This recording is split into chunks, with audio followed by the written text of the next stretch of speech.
KPBS On Demand is supported by Paint Care, offering households and businesses in California more than 800 leftover paint drop-off sites for recycling. Quantities of 100-plus gallons of paint may qualify for a large volume pickup. Learn more at paintcare.org. Radio Silence's trio of Chad, Matt, and Tyler make scary movies, but you might be surprised by what scared them as kids. The first film that scared me, this is Tyler, was Empire Strikes Back. I, as a kid, thought that was a horror movie. I remember vividly watching Luke get his hand cut off and then hanging by his knees from the bottom of the Cloud City and thinking, well, this is the absolute scariest thing that you could possibly see. Thanks, Mom and Dad. Yeah. Actually, that was the first movie I saw in theaters was Empire, and my parents said that I was terrified of Darth Vader. But I think for me it was Dream Warriors because I saw it when I was in 5th grade, and it just messed me up. It was like, because I didn't know what I was watching, and I had no context. I had never seen the original, so it was just like, hey, welcome to this insane world. And it still scares me. Right. And for me, it's like I saw E.T. too young, and I was terrified and had nightmares of E.T. for years. So far to the back, I didn't even rewatch it again until 2013, I think. I just stayed away from it because he scared me. When he's saddest movie. It's just so sad when he gets sick. It's just it's heartbreaking. It's terrifying, and all the bad guys are coming in, and so, yeah, that one scarred me for a little bit. I watched it again though, and it's not that bad. Oh, good for you. Welcome to another edition of Cinema Junkie Podcast. I'm Beth Accomando.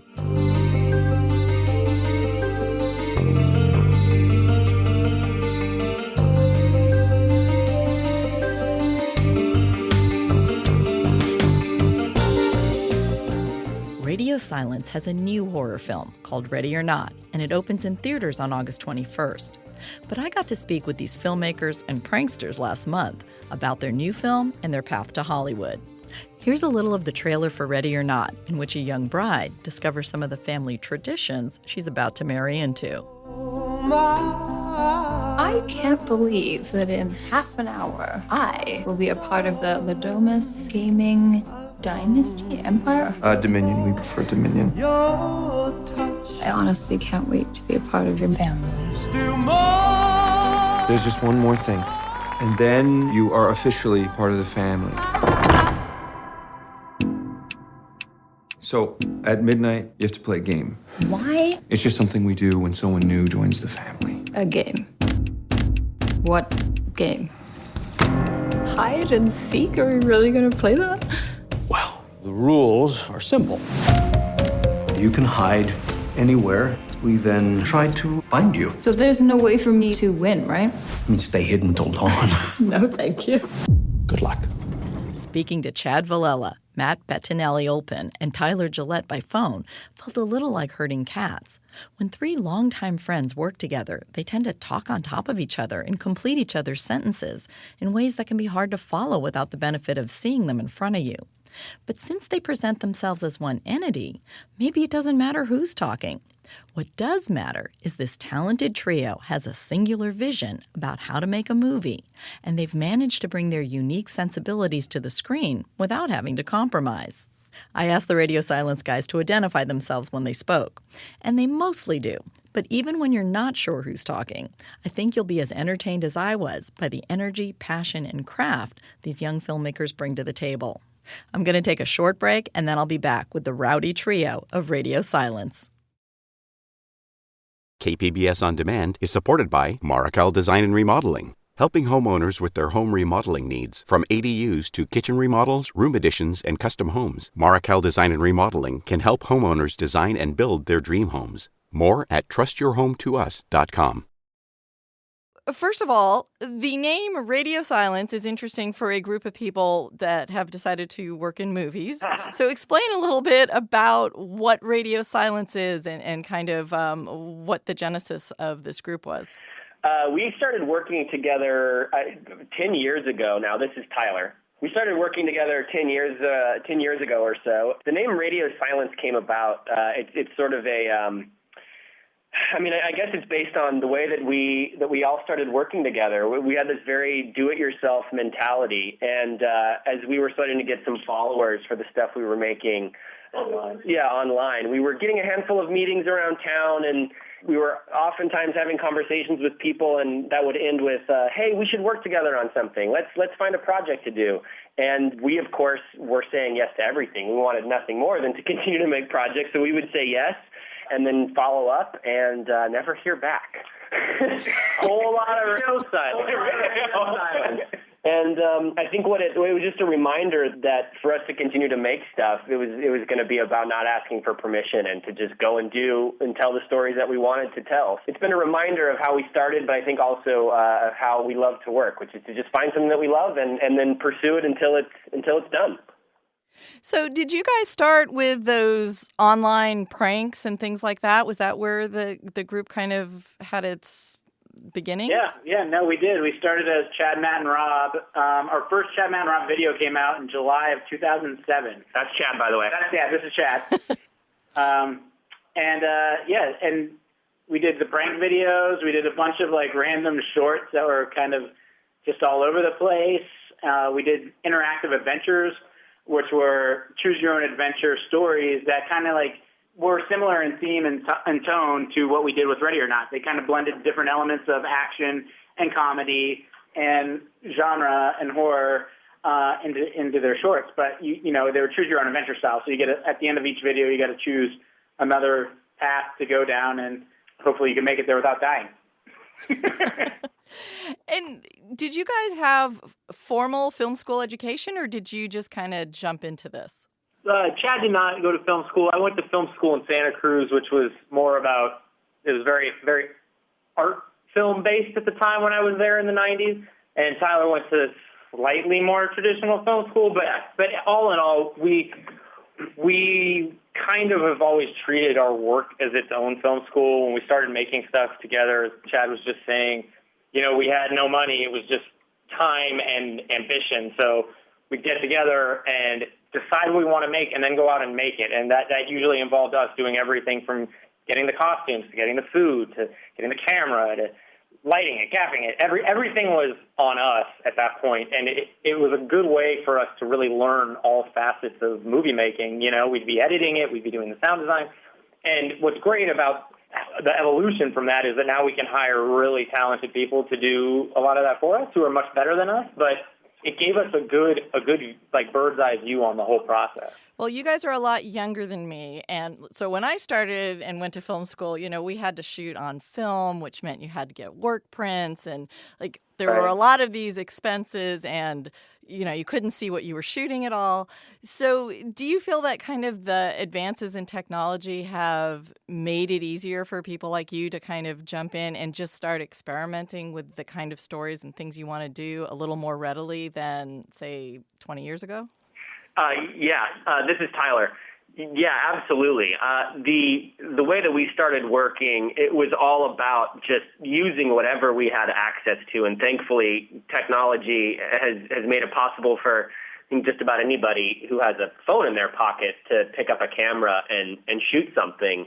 And for us, working within the limitations that we had and that we still have is a really valuable way to sort of hone your value system creatively.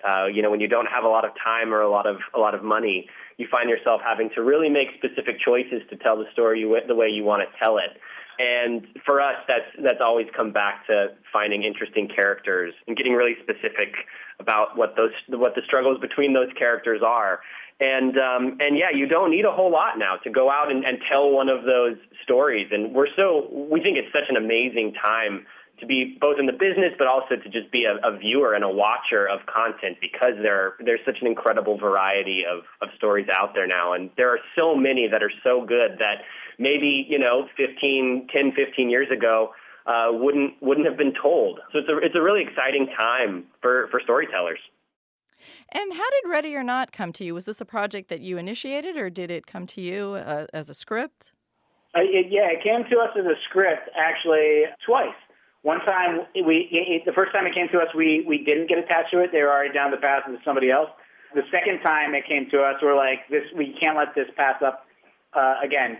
Let's go after it hard. And we went in and met with Trip Vinson, Jamie Vanderbilt, Tara Farney, producers on the movie, and we did this visual presentation for it and lookbook, and we showed them what we wanted to do, and we created this board game that had like all these different weapons on it. And we just knew tonally it was exactly what we were looking for in terms of the way it blended both elements of the genre and also comedy was like something that we wanted to get back to doing. You know, we were coming off of found footage, and we were coming off of Southbound, which was a little bit more dark, I would say, and we just wanted to get back to having fun making things. Luckily, Tripp and Jamie bought it, and we tricked them, and they let us make it. And then we tricked Searchlight somehow. We went out and we tricked Searchlight, and they bought the script, and they put their weight behind the movie, and we got it made. And so the other two of you, talk a little bit about what attracted you to the project. Yeah, I mean, this is Matt. Everything Chad just said about tone is huge. And then also, you know, the chance to play with this kind of commentary on the 1% and the lengths that they'll go to maintain their wealth. And is there an implicit deal with the devil when you have obscene amounts of money? You know, those are all really fun thematics to play with in this heightened genre world. And I think there was something so exciting to us about the idea that we can get something like that on like the political end of the spectrum, and then something as personal as what would you do for your family? Like, to what lengths would you go to preserve your family, which is something that Becky, played by Andie MacDowell, that her character really embodies. And getting to play that personal and political all as the subtext to this heightened genre story was something that I think just really excited all of us. Yeah, and then this is Tyler. I think the other thing that we really were immediately drawn to was the script was such a page-turner, but within it there were all of these wildly unique obstacles and set pieces. Characters. And the characters that were running those gauntlets were so interesting to us. There was a real opportunity for us as filmmakers to try something new, to design sequences that we'd never seen before, and to do them with characters that we genuinely loved and whose perspectives were interesting and bizarre. And I think ultimately what was in the script is just it's this wild ride that captivated us and held our attention from page one, and it was such a cool opportunity to get to bring it all to life. Now, this feels like a script that is very tightly laid out on a certain level, but did you guys have an opportunity to put some of your ideas in or to kind of play around with a little bit of it, or was it kind of a set in stone? Oh no, yeah, we were able to put a pretty much a big stamp on it. We changed the premise, not premise, I guess the event. We changed the whole thing. We changed the event from like being a weekend with the family, meeting the in-laws for the first time, to a wedding and having Grace be in her wedding dress the entire time. We changed the end of the movie. So we did go through an extensive development process with both. And that's working with the writers, exactly, and producers and directors. Right. Everybody was on the same page. Everybody wanted to find the best way to get this made and find the right path to get to production, Searchlight included. So there was creative sessions, and we were fortunate enough to have Guy and Ryan work with us the entire time up until pre-production. And, you know, they were even on set a couple days. Just making sure we got it right, and we had the team in place that we started with. Yeah, and we should say too that oftentimes, from the time the script was written until it was made, it's probably eight years, seven years from the first draft. Yeah, and there's obviously a lot of development that happens on a story over that period of time, and oftentimes when a project is around for that long, people get afraid of making it, or they think something's wrong, and that's why it's not getting made. So when it gets developed, instead of it becoming more specific and more singular, it gets a little more broad and more homogenized. And that was the opposite of what happened with our experience. We found, working with the producers and then working with the studio, that the movie only ever became a more distilled and more fun and more shootable version of what we loved about it in the first place. We're so grateful that everybody believed in how weird it was, and that they're sort of everybody's priority first and foremost was to protect what was unique about it instead of trying to shave those edges off. It was about pushing them and making it as bizarre and as unique as we possibly could. Whenever the Le Dumases are presented with a new addition to the family, we place a blank playing card into the box. Our initiate then has the privilege of drawing the card, and Mr. LaBelle will tell us which game to play. I got chess. I got Old Maid. Seriously, what the fuck is Old Maid? Fitch.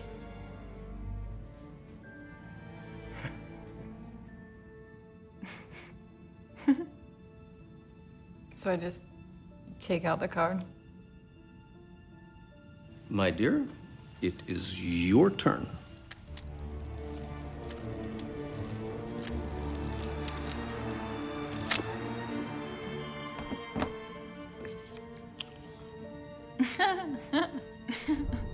What does it say, girl?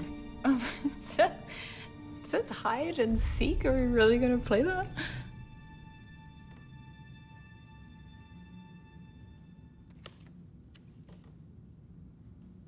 Everything okay? That was a clip from the film Ready or Not, which opens in theaters on August 21st. I'll be back with more of my interview with Radio Silence after this short and final break. KPBS On Demand is supported by Markel Design and Remodeling, helping homeowners with their home remodeling needs. From ADUs to kitchen remodels, room additions, and custom homes, Markel Design and Remodeling can help homeowners design and build their dream homes. More at trustyourhometous.com. So it's pretty common for people to do storyboards before their films, but you talked about you had actually kind of developed a game. What did you kind of learn from creating the game that helped you when you actually got to shooting? The game that we created was entirely for tone. It was basically a tone board. It was a part of our pitch to Searchlight to be really clear on what the kind of movie we wanted to make was. And that's something that once we were shooting, we had worked really hard to solidify the tone by that time, that everybody who got on board from cast to department heads, everybody knew what we were aiming at, and that as long as we had the same target, we could get there and make something that could somehow walk the tightrope of being scary and funny and genuinely emotional simultaneously, or very close to simultaneously, all within one movie. And it really, a lot of it did actually stem from making that initial board. It's when a lot of stuff kind of clicked for us in terms of what this movie should feel like when it's completed. And then it gave us a target to aim at throughout the process. And this is Chad, by the way. We did storyboard some scenes, too, to help sell them on it. And I think one of the storyboards we did first that is probably the most close to what it was in the film was the opening teaser with the boys running through the hall and turning on the guy with the spear in his chest. So we did find value in storyboards. And if we had more resources, we probably would have storyboarded a lot more. You take what you can get. Yeah. I didn't mean to imply that you guys wouldn't storyboard. I just felt that no, we didn't much. Yeah. Don't take it as an insult. I mean, even not everybody can claim they designed a board game to kind of pitch them. That was unique. And I want to talk a little bit about the notion of horror comedy, because your YouTube videos have this mix of kind of being scary, being funny, being pranks. On the surface, it seems like comedy and horror don't have anything in common, but on closer inspection, like the whole sense of like a tension and a payoff and timing all seem to be like very important to both of those. Yeah, you could have just described a joke or a scare. Yeah, you're 100% right. And there's also something about the experience of being scared or of laughing that's better when you're around other people, when there's this kind of communal or community vibe. That's something I think that everyone is kind of hungry for. Things are funnier when you're with other people, and things are certainly scarier and more fun when you're sharing them with an audience of other people as well. But in terms of walking that tightrope, I mean, for us, it's all about, and has been since we first started working together, about really trying to ground that tone through our characters, to tell stories about characters who, regardless of the situation they're in, they're always acting and reacting very honestly. And not equipped to deal with whatever that said situation is. Yeah, we're not a fan of telling stories about experts. That's, I think, one of the very common themes in all of our work is there is one or multiple fish out of water. It's about normal people walking into a situation that they're just wildly unequipped to deal with. And out of that situation is where tension and thrills and comedy are really born. But so much of that is also just about cast and how those characters are played. And very thankfully, everyone that we cast was super on board and understood very specifically what that tightrope is, because that tone gets lost very easily if someone's sort of wandering outside of the guardrails. And it was, we're just consistently amazed at how successfully the cast read their roles and then embodied them and grounded them emotionally throughout the project. It's something that we're so proud of. And also, to speak to the horror and comedy of it, I think one of the reasons we're so drawn to it is that in real life they are actually very close. It's like, people laugh at funerals, like that kind of thing. People are sad at weddings. Like they're not as separate as we like to pretend that they are when we talk about genres. And when you look at some of like the classics of genre cinema, and you look at like Aliens or Jaws or The Shining, these movies all have truly comedic moments in them. And it's something so it's been present for a long time. And I think it's really exciting to see it. It's taking its own kind of shape now, especially with like Chris Rock getting involved in the Saw series, Jordan Peele obviously with Get Out. It's like there's like a whole new wave of this kind of horror that is allowed to have a sense of humor. And I think it's exciting as a filmmaker and as an audience. Well, what I like about all those films that you mentioned in your own is it has a sense of humor, but it's not the kind of nudge, nudge, wink, wink, ha-ha kind of humor. It's more built into the story. Exactly. And for us, that's always the guiding principle, is that the humor has to come from the characters. And then it's more about like humorous moments as opposed to jokes. Like there were a few jokes that were actually in the script that were funny on the page and they were really well written. But when, we got into the kind of nuts and bolts of making it, we just realized they didn't work. They just they stepped outside the lines of what this movie had become. So you'll notice that while hopefully it's very funny, they don't feel like jokes. Yeah, and this is also one of the benefits of having such a fun ensemble of characters that represent a wide dynamic range of personality types and sort of belief systems when it comes to the ritual. You've got Aunt Helene on one end, and you've got Alex and Daniel on the other, and so you get to have all of the fun of the sort of more arch approach that Aunt Helene takes, but then you come to understand why she is who she is, and the same goes for Daniel. You take this guy who's sort of the jokester at first, but there's a sad desperation in that's very real and very emotional and coming from a very real place. So that range, while it's certainly fairly wide, it's everyone has a very specific point of view, and it's justified in a way.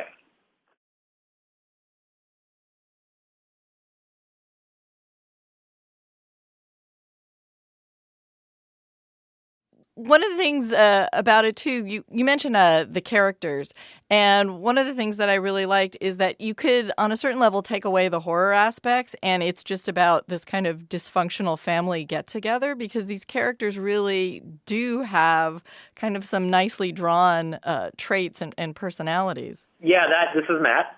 That's one of the things that we loved from our first read of the script. And it gets to why we're able to ground the horrors and the scares like we've been talking about. For us, one of the best kind of, quote, jokes that still lives in the movie is when the Fitch character, played by Christian, is texting with his buddy, and he's like, what are you up to? And he's like, family shit.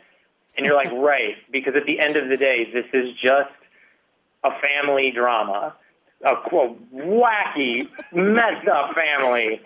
And this poor woman who's forced to deal with them, and it's one of our kind of another guiding principle for us is always like, if you take away the genre, is the movie still interesting on a character level? What you're talking about is exactly that. Mm-hmm. So how do you guys work on the set together? Because there's three of you. Do you kind of divvy up duties? Do you overlap? Are you all three on the set all the time? How does that work? Chad takes Mondays, I take Tuesdays. A lot of vacation. It's really just about vacation. Yeah. No, it's for us. That's Tyler. This is Tyler. For us, it's all about really getting specific about what our vision for the material is as early on as possible, and and all getting on the same page, and really honestly trying to create as much creative friction as possible as early as possible so that you can arrive at the best idea before you even show up on set. Because inevitably you're going to find yourself having to problem solve something. But if we're all pointing towards the same true north, it becomes a lot easier to know what the right idea or the right solve is in those moments. But when we're actively on set, we kind of describe the way we work as a band. We all play different instruments well. We all know how everyone else plays their instruments, but it only works if we're all playing them together. So yeah, it's all hands on deck every day when we're on a set. And certainly we all have different specialties, which makes the process not only efficient but also not confusing for the people that we have to communicate with. But it hasn't let us down yet. I think that we move really fast, and there's really a unity of vision that comes from having worked together for 10 years, and I think sharing a lot of the same taste, but also really wanting to create a process that's inclusive and collaborative and fun, and that everybody feels like they can put their creative mark on. I play a mean kazoo. Chad plays a mean. Yes, do not mistake Chad for anyone else. Well, it also seems like with three of you, it seems like sometimes when you're on a studio set with, pressure to bring in a film on budget or on time or to deliver certain things, it seems like if you're just one person trying to hold on to that vision, it might be harder than if you're kind of a team where you can go, no, you are right. Don't give in. It is. This is Matt. We love the sort of insulation that comes with being a team where, for better or for worse, we can complain together, we can work together, we can problem solve together. One of the great things about Ready or Not was that we shot a lot of it at this place at Parkwood Estates, about an hour outside of Toronto in Oshawa, and we had an hour drive both ways every morning and every night, and it was a really great time for us to just sit together, because when you're shooting, everything is so chaotic. And we had this kind of forced hour to sit together and just talk through, how exactly we're going to do this. We've already talked about it, but let's just go over it again. Let's really settle in, double, triple, quadruple check anything we thought we might have problems with. And then at the end of the day, it was really good to kind of have a how did the day go moment and really talk about it and be like, we can do this better tomorrow. We need to work on this. This worked great. Let's replicate that. And it's those little things that help us do the big thing better. And what was it like shooting? It's a single location in the sense of it's this one giant house. You get a lot of different kind of places to play around there. But what is it like being, doing a script where you do have this certain kind of confinement to it? This is Tyler. It was a challenge, but it was also a fun challenge. I think that one of the things that we were looking for very specifically when we were scouting were these locations that had a very clear sense of geography, and that over the course of this movie, because it's confined to a singular location for so much of it, that you're feeling the evolution of the space, even though it's a series of corridors and hallways that essentially exist on the same grounds. There is a real sense of a progression and of a de-evolution as things continue on. And so much of that, honestly, was also just working with an incredible DP who had a really great sense of how the lighting design was going to evolve over the course of the movie and how things were going to start really steady and really controlled and become more handheld as we get deeper and deeper into Grace's nightmare. So there are a lot of visual tricks as well, but for us, the house is as big of a character as any of the characters, and it was really incredible that we found what we found to shoot in practically. It's actually a combination of three locations: Casa Loma in downtown Toronto, the Parkwood Estate in Oshawa, and then the YWCA also in Oshawa. And we had an amazing production designer who added a ton of interesting elements that are carried from space to space that make it all feel like it's a singular location. Talk a little bit about the way you wanted it to look, because it had this great visual look of kind of feeling a bit vintage, and with the title sequence, you have all these games and these older games and stuff, and just how did you want it to look? This is Matt. we wanted it to have a lived-in vibe throughout, you know, be really warm and be able to, like, live in this house, live by candlelight. And we kind of tend to always steer away from technology in our work. It's not something that we love. So there's this very old-school vibe that we wanted to get throughout, you know. And then the fun of it for this movie was then you have Grace, who represents the opposite of all of that, coming in and, you know, tearing it all down. And that to us was just a really fun juxtaposition, to have everything be grand and old, and the camera is very controlled in the beginning when the family's in charge. And then, you know, as Grace kind of takes the reins, the camera gets a lot more frantic. It gets a lot more chaotic visually. And it was just something that helped us tell the story in a way that hopefully keeps it through Grace's perspective as much as possible and keeps it kind of exciting and punk rock, you know? All right. Well, I want to thank you all very much for taking some time to talk to me. Thank you. Thank you. It's been a treat. Yeah, it's been a pleasure.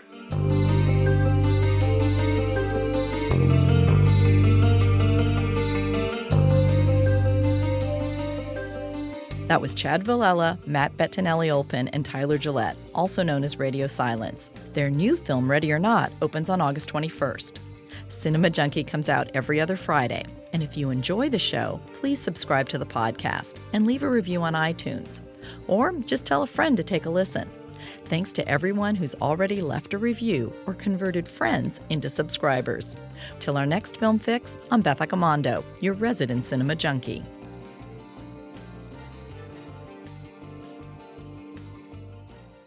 KPBS On Demand is supported by Paint Care, offering households and businesses in California more than 800 leftover paint drop-off sites for recycling. Quantities of 100-plus gallons of paint may qualify for a large volume pickup. Learn more at paintcare.org.